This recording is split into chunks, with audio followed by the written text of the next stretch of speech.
তীব্র নিন্দা ও প্রতিবাদ জানাই।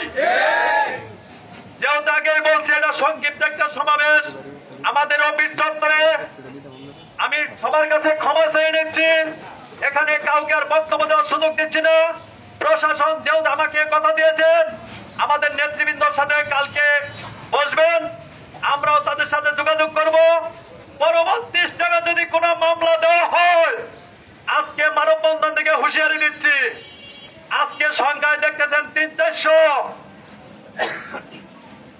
ফরিদ ভাইয়ের 37টা ইউনিয়ন আছে, 37টা ইউনিয়ন থেকে যদি 100 করে লোক আসে, 3700 শ্রমিক। আমরা চাই না এই শিল্পাঞ্চল অশান্ত হোক, আমরা চাই শিল্পাঞ্চল সুষ্ঠুভাবে গার্মেন্টস পোশাক শিল্প চলুক। আমরা প্রশাসনকে সহযোগিতা করতে চাই, তাই আজকে এখানে শেষবারের মতো বলতে চাই, অবিলম্বে ফরিদ ভাইয়ের নিঃশর্ত মুক্তি চাই, কোন হয়রানির শিকার যেন তাকে না করা হয়, আর যেন কোন মিথ্যা মামলা তার বিরুদ্ধে দায়ের করা না হয়।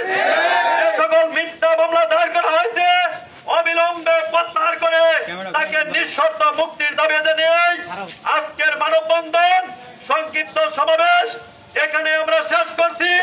প্রশাসন ভাইদেরকে অনুরোধ করছি, মিডিয়া ভাইদেরকে অনুরোধ করছি, এই মেসেজটা রাষ্ট্র গোয়েন্দা সংস্থার কাছে, ঊর্ধ্বতন কর্তৃপক্ষের কাছে আপনারা পৌঁছে দেবেন। যদি ফরিদ ভাই অপরাধী থাকে অপরাধের রিপোর্ট আপনারা করবেন, যদি নিরপরাধ থাকে নিরপরাধের রিপোর্ট করবেন।